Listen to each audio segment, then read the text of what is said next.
दोस्तों, कोलकाता की सड़कों पर बढ़ते आक्रोश के बीच डॉक्टर बिटिया को न्याय दिलाने की मुहिम तेज होती जा रही है और अब कोलकाता रेप और मर्डर केस में एक चौंकाने वाला खुलासा हुआ है। यह खुलासा एक महिला ने किया है जिसके बेटे का एक्सीडेंट हुआ था और वह उसी रात अपने बेटे का इलाज कराने आरजी कर अस्पताल पहुंची थी। उस रात उसने कुछ ऐसा देखा था जिससे वह डॉक्टरों से भिड़ गई थी, लेकिन उसकी बात को अनसुना कर दिया गया। इस खुलासे के बाद वे सभी रे सामने आ जाएंगे जो इस केस के असली गुनहगार है। अगर आप भी चाहते हैं कि डॉक्टर बिटिया को इंसाफ मिले तो इस वीडियो को लाइक करें और कमेंट में वी वांट जस्टिस लिखें ताकि हम सबकी न्याय की लड़ाई ऐसे ही जारी रहे। और आपने अगर अभी तक हमारे रुद्रा टीवी चैनल को सब्सक्राइब नहीं किया है तो चैनल को सब्सक्राइब करके बेल आइकन को भी ऑन कर ले, जिससे हमारे द्वारा दी गई हर जानकारी आपको मिलती रहे। चलिए बताते हैं क्या है पूरी कहानी, क्या है पूरी खबर। बस आप इस वीडियो को ध्यान से आखिरी तक जरूर देखिएगा। दोस्तों, Kolkata trainee doctor rape case में हर दिन नए और चौंकाने वाले खुलासे सामने आ रहे हैं। हाल ही में ट्रेनी डॉक्टर के पिता ने जो खुलासा किया है वह बेहद चौंकाने वाला है। इसके अलावा डॉक्टर बिटिया की डायरी से भी कई सनसनीखेज बातें सामने आई है। आरोपी संजय रॉय के मोबाइल फोन से सीबीआई के हाथ लगे सबूतों को जानकर आपका खून खौल उठेगा। भले ही संजय रॉय बार बार अपने बयान बदल रहा हो, लेकिन सीबीआई के पास अब कई ऐसे अहम सबूत हैं जो इस केस को सुलझाने में महत्वपूर्ण साबित हो सकते हैं।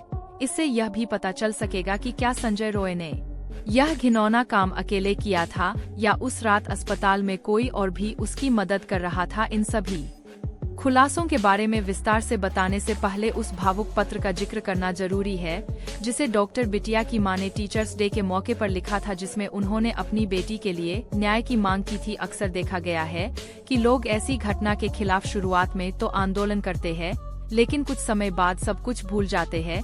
लेकिन डॉक्टर बिटिया की मां और पूरा भारत चाहते हैं कि बिटिया को न्याय मिले। इसी भावना को व्यक्त करते हुए डॉक्टर बिटिया की मां ने यह भावुक पत्र लिखा है, जिसमें उन्होंने कहा कि उनकी बेटी को पैसों की नहीं बल्कि ढेर सारी डिग्रियों की जरूरत थी ताकि वह कई मरीजों का इलाज कर सके। उन्होंने मेडिकल कॉलेज के टीचर्स, डॉक्टर्स, मेडिकल ऑफिसर्स और नर्सों की चुप्पी पर भी सवाल उठाए, जिससे अपराधियों का हौसला बढ़ता है। डॉक्टर बिटिया की मां के साथ आज पूरा देश डॉक्टर बेटी के लिए न्याय की मांग कर रहा है। हालांकि ऐसा लगता है कि यह केस समय के साथ और अधिक जटिल होता जा रहा है, लेकिन हाल में जो चौंकाने वाला मोड़ सामने आया है उसे केस के सुलझने की संभावनाएं भी बढ़ गई है। इसके पहले कि हम उस महिला के खुलासे की बात करें जो अपने बेटे को लेकर उस रात अस्पताल पहुंची थी, आपको इस कहानी को सिलसिलेवार ढंग से समझना होगा क्योंकि अब तक इसमें काफी कुछ छुपाया गया है। आइए जानते हैं इस मामले का असली सच। संजय रॉय की गिरफ्तारी से पहले और बाद में घटनाओं की एक श्रृंखला उसके साथ जुड़ती चली गई, जिसने न केवल अपराध के सच को उजागर किया बल्कि संजय के साथ उसके संबंधों को भी पूरी तरह से स्पष्ट कर दिया। 8 अगस्त की शाम से लेकर 8 और 9 अगस्त की दरमियानी रात तक अस्पताल में ट्रेनी डॉक्टर की हत्या और फिर अगले दिन खुद की गिरफ्तारी से पहले तक सीसीटीवी कैमरों, मोबाइल फोन की लोकेशन, सीडीआर और चश्मदीदों के बयानों से संजय की जो गतिविधियां सामने आई वे बेहद चौंकाने वाली थी। 9 अगस्त को डॉक्टर की हत्या की खबर मिलने पर कोलकाता पुलिस ने जांच शुरू की। सबसे पहले उन्होंने अस्पताल की इमरजेंसी बिल्डिंग और सेमिनार हॉल के आसपास लगे सीसीटीवी कैमरों की फुटेज खंगाली। इस प्रक्रिया में सेमिनार हॉल के आसपास कम से कम 15 लोग दिखाई दिए, जिनसे पुलिस ने पूछताछ की क्योंकि इन लोगों का हत्या से कोई संबंध नहीं था। उन्होंने पुलिस के सवालों के सही जवाब दिए और संदेह के घेरे से बाहर हो गए, लेकिन एक व्यक्ति ऐसा था जो अब भी पुलिस की पकड़ में नहीं आया था क्योंकि वह वारदात को अंजाम देने के बाद पुलिस के बैरक में ही जाकर सो गया था, वह भी नशे में धुत होकर। पुलिस जो पहले ही ट्रेनी डॉक्टर की हत्या के समय का मोटे तौर पर अनुमान लगा चुकी थी, ने 8 और 9 अगस्त की रात 3 से 4 बजे के बीच की सीसीटीवी फुटेज पर ध्यान केंद्रित कर दिया। इस दौरान फुटेज में संजय रॉय सेमिनार हॉल के आसपास नजर आया। इसके अलावा संजय रॉय को दूसरे सीसीटीवी फुटेज में उसी अस्पताल में भर्ती एक मरीज के पास आते जाते हुए देखा गया। पुलिस ने संजय के सीसीटीवी फुटेज का एक ग्रैब निकालकर उस मरीज को दिखाया जो संजय रॉय के दोस्त सौरभ का भाई था। जैसे ही उस भाई ने संजय रॉय की तस्वीर देखी उसने तुरंत उसे पहचान लिया और पुलिस को उसके बारे में जानकारी दी। उधर शाम तक वारदात का शिकार बनी ट्रेनी डॉक्टर का पोस्टमार्टम हो चुका था और उससे यह साफ हो गया था कि डॉक्टर की मौत रात के खाने के करीब 4 घंटे बाद हुई थी। चूंकि रात का खाना करीब 12 बजे हुआ था तो यह स्पष्ट हो गया की हत्या लगभग 4 बजे के आसपास की गई थी। इसी दौरान सीसीटीवी फुटेज में भी संजय रॉय को करीब 4 बजे सेमिनार हॉल की तरफ जाते हुए देखा गया। इस प्रकार अन्य सबूतों के साथ साथ सीसीटीवी फुटेज भी यह पुष्टि कर रहे थे कि इस अपराध में संजय ही शामिल था। हालांकि संजय अब तक पुलिस की पकड़ में नहीं आया था। दोपहर में जब सौरभ के भाई ने संजय रॉय की पहचान की तो सौरभ को यह जानकारी नहीं थी कि पुलिस संजय को खोज रही है। इसी बीच सौरभ ने संजय को फोन कर दोपहर के खाने के लिए बुलाया। संजय अभी रास्ते में ही था जब सौरभ के भाई ने उसे फोन पर बताया कि पुलिस अस्पताल के सेमिनार रूम में हुई डॉक्टर के रेप और हत्या के मामले में संजय को ढूंढ रही है। यह सुनकर सौरभ हैरान रह गया। हालांकि जब संजय पहुंचा तो सौरभ ने उसे लंच सर्व किया और बताया कि पुलिस उसे ढूंढ रही है।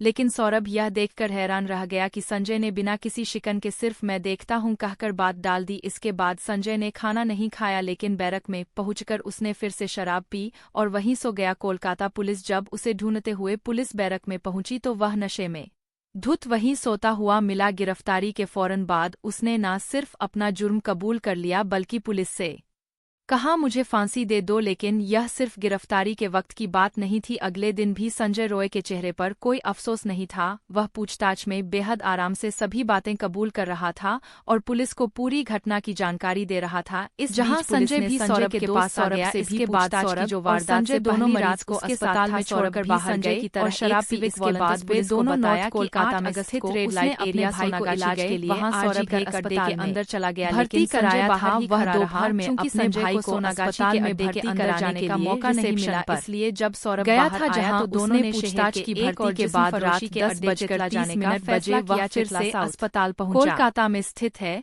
और सोनागाछी से इसकी दूरी लगभग 15 किलोमीटर है।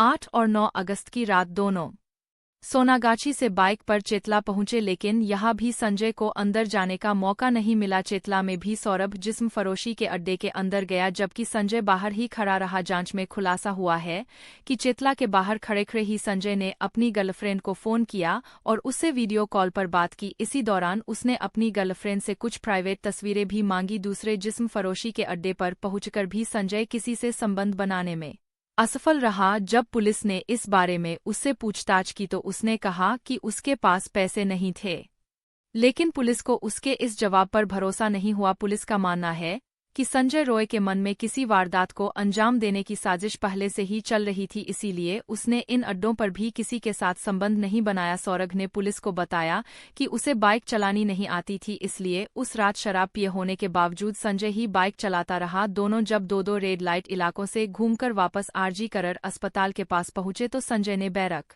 की ओर जाने के बजाय अस्पताल की तरफ बढ़ना शुरू कर दिया। इस पर सौरभ ने उससे पूछा कि क्या वह बैरक नहीं जाएगा, तो संजय ने जवाब दिया कि वह जाएगा। उस समय रात के करीब 2:04 बज रहे थे। सौरभ ने बताया कि आरजी का अस्पताल की तरफ से भी एक सड़क बैरक की ओर जाती है, इसीलिए उसे लगा कि शायद संजय घूमकर उसी रास्ते से बैरक पहुंच जाएगा। पूछताछ में सौरभ ने पुलिस को बताया कि उसे यह नहीं पता कि संजय कब बैरक में लौटा। अगले दिन सुबह 10 बजे उसे अपने भाई से मिलने अस्पताल जाना था। इसके लिए जब वह संजय को जगाने बैरक में पहुंचा तो वह गहरी नींद में सो रहा था। 2 बार जगाने की कोशिश के बाद भी संजय नहीं उठा। सौरभ का कहना है कि इसके बाद वह अकेला ही अस्पताल चला गया और वहां डॉक्टरों से बात की। 9 अगस्त की दोपहर डॉक्टरों से मुलाकात के बाद सौरभ ने कई बार संजय को फोन किया, लेकिन उसने फोन नहीं उठाया। दरअसल वह संजय को लंच के लिए बुलाना चाहता था। जब तक संजय सौरभ के पास पहुंचा वह लंच कर चुका था। सौरभ ने उसे आरजी करण अस्पताल में हुई वारदात के बारे में बताया और मामले की जानकारी लेने को कहा, क्योंकि संजय की अस्पताल में कई लोगों से जान पहचान थी। संजय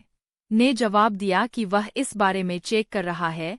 सौरभ के अनुसार इसके बाद संजय ने टॉयलेट जाने की बात कहकर वहां से निकल गया और फिर फरार हो गया। सौरभ ने पुलिस को बताया कि उसने संजय को अस्पताल चलने के लिए कई बार कहा, लेकिन संजय हर बार टलता रहा। आखिर में संजय ने एक दोस्त के साथ शराब पार्टी करने की बात कहकर अस्पताल जाने से मना कर दिया। हालांकि संजय 9 अगस्त को आरजी करण अस्पताल नहीं जाना चाहता था, लेकिन वह वारदात के अगले दिन भी बेहद रिलैक्स्ड और खुश नजर आ रहा था। 9 अगस्त की रात 12 बजे सौरभ को पता चला कि पुलिस संजय को उस केस में गिरफ्तार करना चाहती है।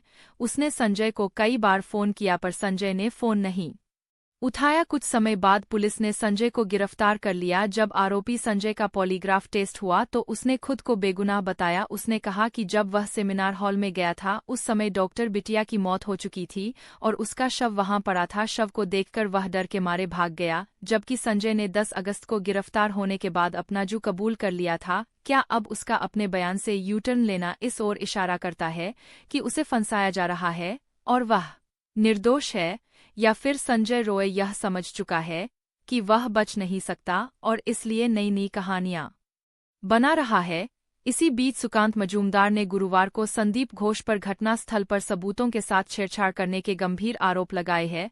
सुकांत मजूमदार ने एक दस्तावेज की प्रति मीडिया के सामने पेश की जिसने इस मामले को और भी गंभीर बना दिया। यह सरकारी दस्तावेज एक आदेश था जिसे संदीप घोष ने घटना के ठीक अगले दिन जारी किया था। इस आदेश में सेमिनार हॉल के नवीनीकरण का उल्लेख था। सुकांत मजूमदार का दावा है कि यह आदेश जानबूझकर जारी किया गया ताकि क्राइम सीन पर सबूतों के साथ छेड़छाड़ की जा सके। वहीं डॉक्टर बिटिया के माता पिता ने भी एक और खुलासा किया और पुलिस पर गंभीर आरोप लगाते हुए दावा किया कि पुलिस ने उनका साथ देने के बजाय उन्हें पैसे की पेशकश की। डॉक्टर बिटिया की मां ने कहा कि जब उनकी बेटी का शव घर में रखा था तो पुलिस ने उनसे पैसे की मांग की थी। इन आरोपों ने मामले में सस्पेंस और भी बढ़ा दिया है।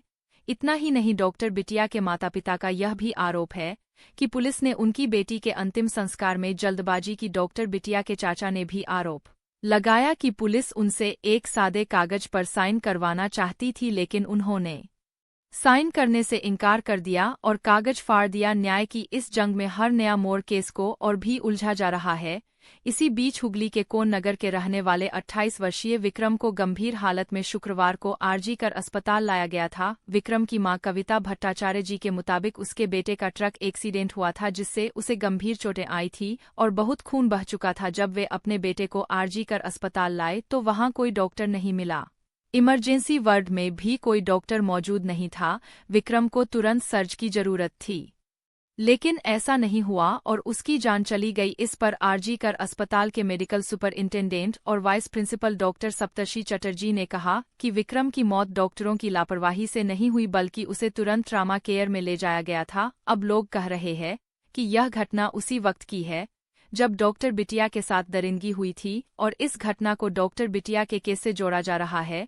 धीरे धीरे सारा सच सामने आ रहा है और चाहे कातिल कितना भी शातिर क्यों ना हो, पूरा भारत मिलकर उसे उसके अंजाम तक जरूर पहुंचाएगा। दोस्तों, डॉक्टर बिटिया के दरिंदों को क्या सजा मिलनी चाहिए? अपनी राय आप कमेंट करके जरूर बताएं और अगर आप भी चाहते हैं कि डॉक्टर बिटिया को जल्द से जल्द साफ मिले तो कमेंट में justice for the lady doctor जरूर लिखें। वीडियो को लाइक कीजिए, ज़्यादा से ज़्यादा लोगों तक शेयर कीजिए इस वीडियो को अपने दोस्तों के साथ, अपने घर वालों के साथ और चैनल को सब्सक्राइब करके बेल आइकन को प्रेस कर लीजिए। मिलते हैं आपसे किसी एक और नई वीडियो में नई खबर के साथ। तब तक के लिए वीडियो के अंत तक बने रहने के लिए आप सबका दिल से धन्यवाद।